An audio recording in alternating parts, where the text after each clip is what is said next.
سر اشفاق احمد نے کیا خوب فرمایا ہے، کسی انسان کے کردار کی پختگی کا تبھی پتہ چلتا ہے جب وہ موقع اور استطاعت ہونے کے باوجود برائی سے بچا رہے۔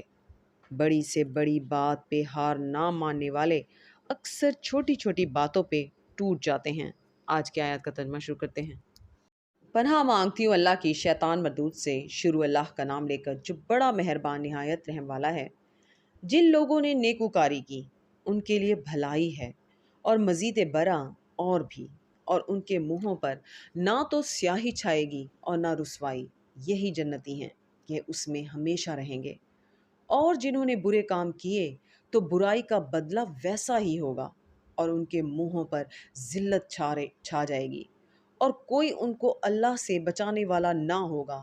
ان کے منہوں کی سیاہی کا یہ عالم ہوگا کہ ان پر گویا اندھیری رات کے ٹکڑے اڑا دیے گئے ہوں۔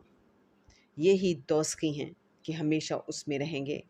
اور جس دن ہم ان سب کو جمع کریں گے، پھر مشرکوں سے کہیں گے کہ تم اور تمہارے شریک اپنی اپنی جگہ ٹھہرے رہو، تو ہم ان میں تفرقہ ڈال دیں گے، اور ان کے شریک ان سے کہیں گے کہ تم ہم کو تو نہیں پوجا کرتے تھے۔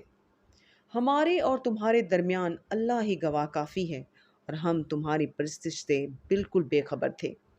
وہاں ہر شخص اپنے اعمال کی جو اس نے آگے بھیجے ہوں گے آزمائش کرے گا، اور وہ اپنے سچے مالک کی طرف لوٹائے جائیں گے، اور جو کچھ وہ بہتان باندھا کرتے تھے سب ان سے جاتا رہے گا۔ صدق اللہ العظیم۔